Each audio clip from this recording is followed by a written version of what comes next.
What's up, guys? Welcome to Daily Dose of Reddit. This is your host that just got a killer deal on some freaking blinker fluid. That's right, 3 freaking 2-gallon bottles for only 45 bucks each. When y'all start freaking running out of blinker fluid like y'all did with hand sanitizer, who's gonna be rolling in it? This guy, Zach, and today's subreddit is r/StoriesAboutKevin. Don't forget to like, subscribe, and hit that bell to never miss an episode. This story's called Jemma Fat, Kevin's Transatlantic Adventure. I recently posted an experience I had in high school with a rather unintelligent Kevin whose stupidity was rivaled only by his libido. The details of this incident can be found here. In our junior year, our French class went on a 2-week exchange trip to France. Now, I will say this. My French was rather mediocre. I only took the class because I needed language credit, and I proceeded to spend my adulthood forgetting most of it. My self-pursued study of Mandarin Chinese has been much more fun and fruitful. But if my French was considered mediocre,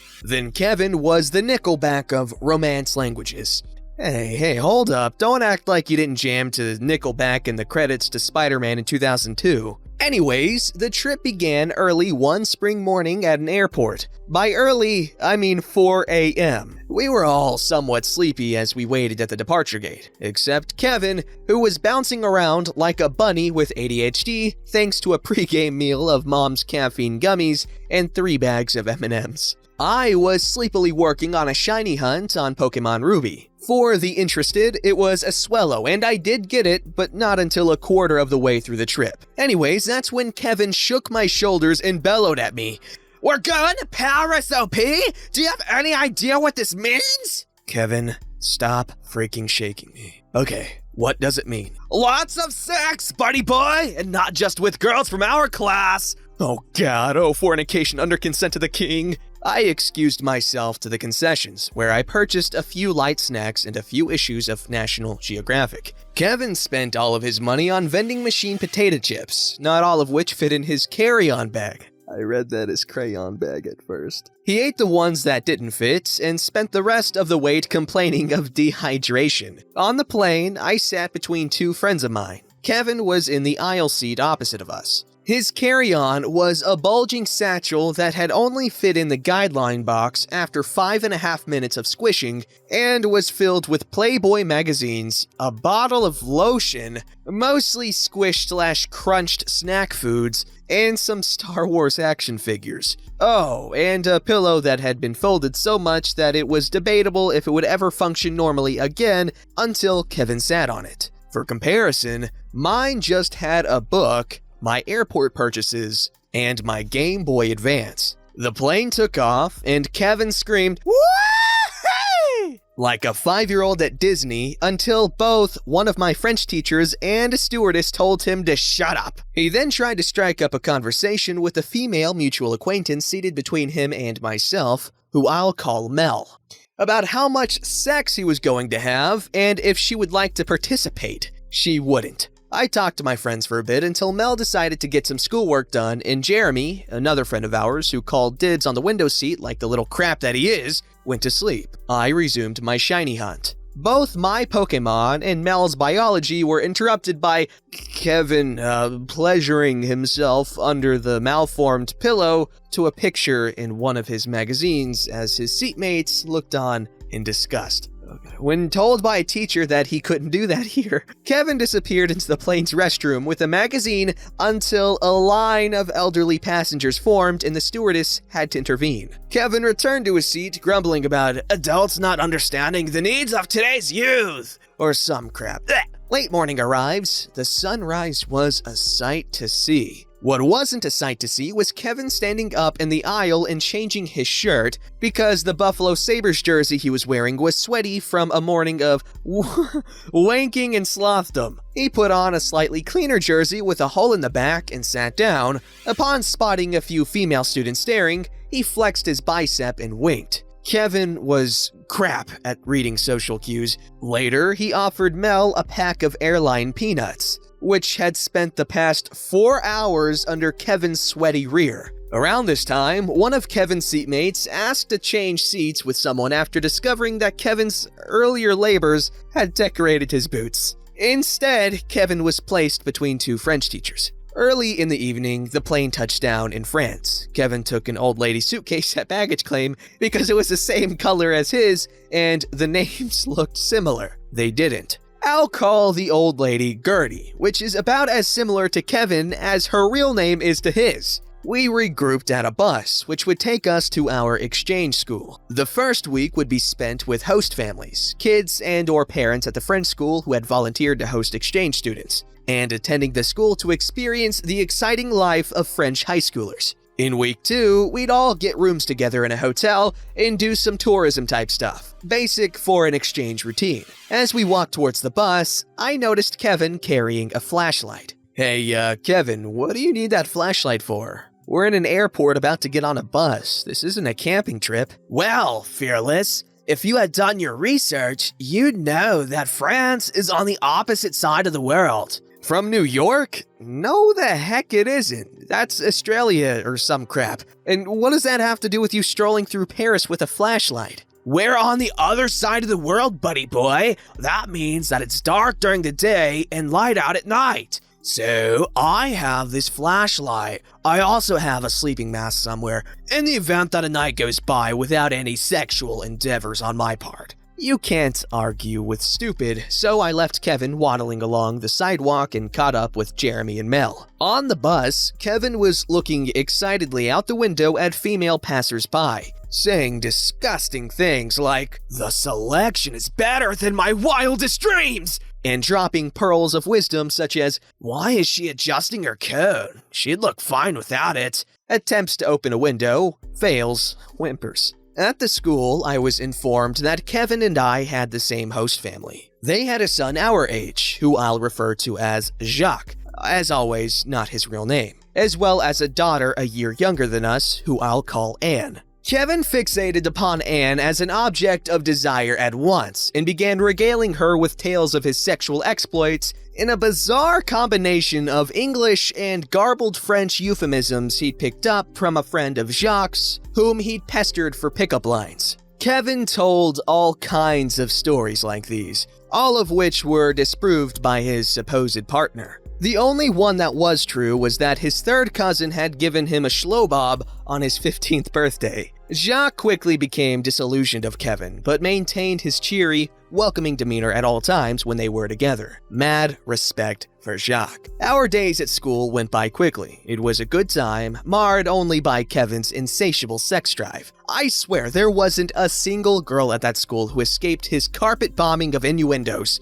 On our last day, Jacques' parents had gone to a movie, leaving us alone. Jacques and I were exchanging Pokemon and discussing our lives and French experience when Jacques went to go grab some food. On the way, he spotted Kevin peering through a slat in Anne's door. One gut punch later and Kevin ran out of the house. He returned an hour later with an empty wallet and a ton of food from a corner store we'd visited a few days prior. He then shared this conversation with me. "You know, Pete, these French traffic signals are real baseball pitchers." "How so?" "I was at the crosswalk and it took so damn long to change signals, and there was a car parked on the crosswalk, but there were no cars coming in that direction, so I cut through the street about 50 yards back." "Kevin, that's jaywalking, which is illegal and a really freaking bad idea." Through a mouthful of crackers. "Shut up, Mr. Lincoln. You would have done the same in my place." It should be noted here that Kevin regarded the Honorable Abraham Lincoln as the pinnacle of human morality for some reason. Something to do with him rescuing black people from Africa.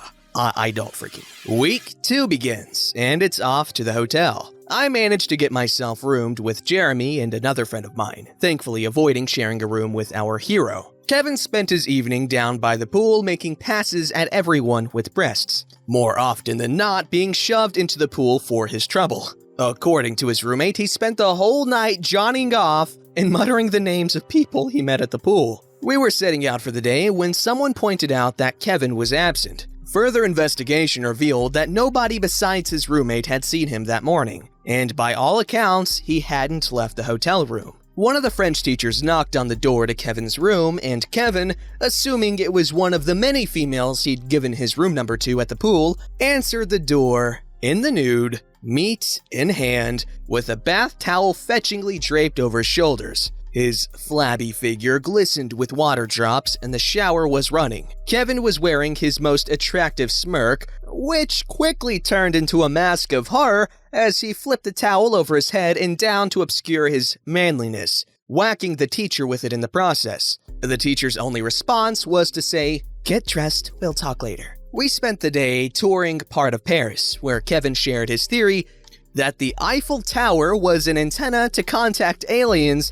and people walking around on it charged it up to emit signal beams at night. Cool story, bro. He also predicted Skyrim's ending in the early 2000s by speculating that Arc de Triomphe was built to hold a rampaging Goliath elephant during the days of Imperial Rome. Today I learned that the Roman Empire existed in 1806, as did Goliath elephants in France. Screw me. We went to a cafe for lunch, where Kevin asked the head chef for pizza and called him an uncultured taco chef when informed that no, Parisian patisseries don't usually serve pizza. I ate lunch with my friend Mel, and this exchange occurred. "Lovely day today, huh?" "Sure is. What with all the clouds this weekend, I was worried." "Yeah, by the way, this baguette is freaking huge. Pass that knife, please." Oh, you poor deprived child. "Kevin, what are you on about?" If you think that baguette is big, you've led a deprived life.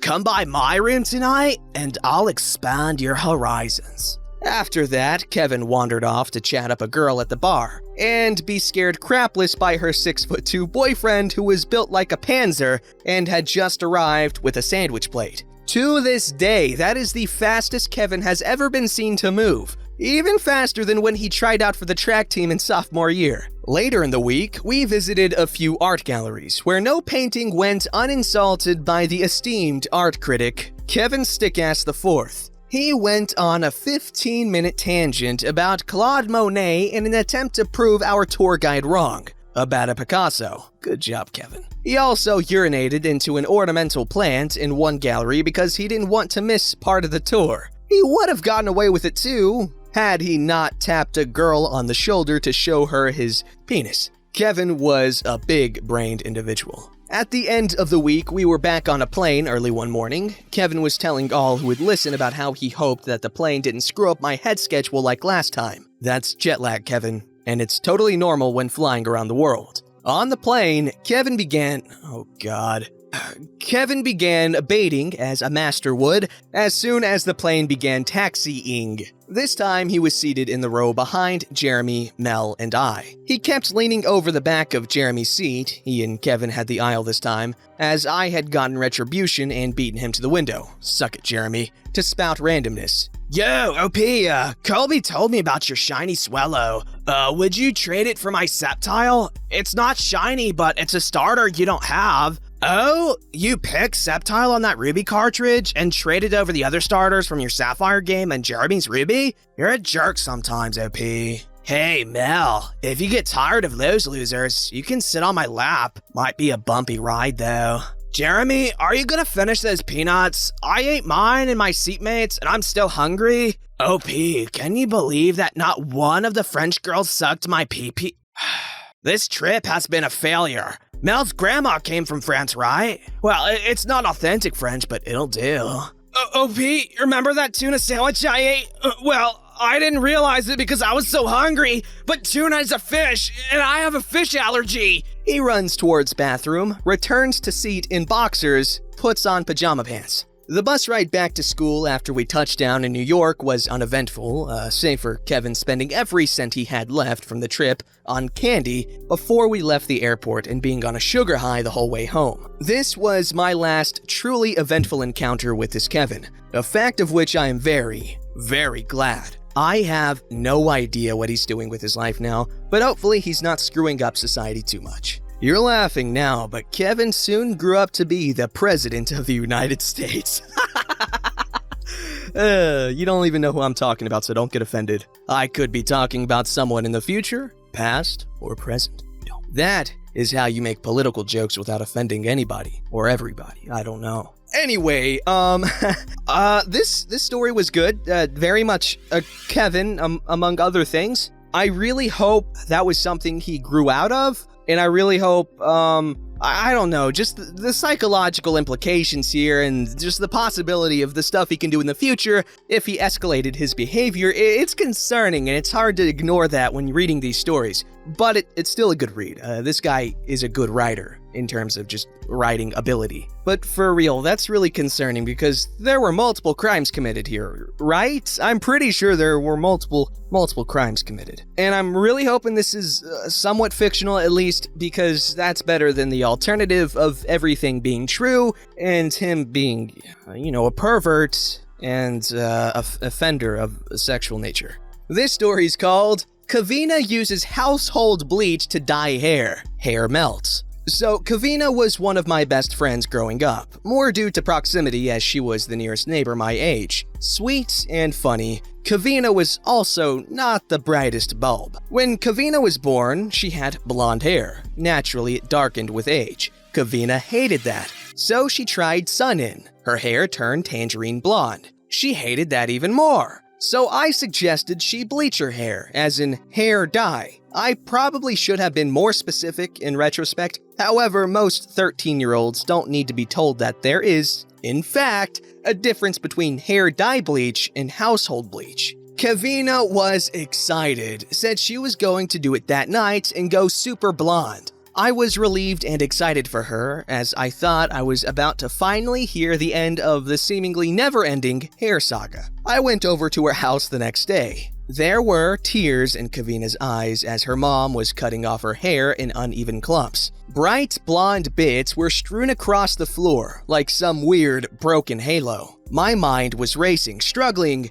to figure out what led us here. Did Kavina use too much dye? Leave it in too long? Forget to wash out the Sun-In and some weird reaction occurred? I asked Kavina if she was okay and what happened. Through a mix of what was now streams of snot and those kind of tears you only get from ugly crying, she said, "I do what you said.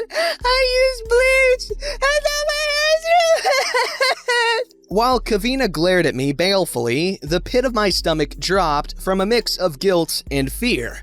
Guilt that I'd apparently destroyed my best friend's hair, and fear that Kavina couldn't handle this existential hair crisis as she was already super self-conscious about her looks. As she continued to glare at me from under patches of hair that increasingly looked like a 3-year-old's effort to cutting Barbie's hair, I struggled with what to say. Finally, I stammeringly mumbled in front of Kavina's mom, "I'm so sorry, Kavina and Mrs. Kavina. I didn't think this would happen." Now, they were both glaring at me. Great. There was a long pause as my mind raced about what could have gone wrong. I bleached my hair all the time and it never looked like this. What could have gone wrong?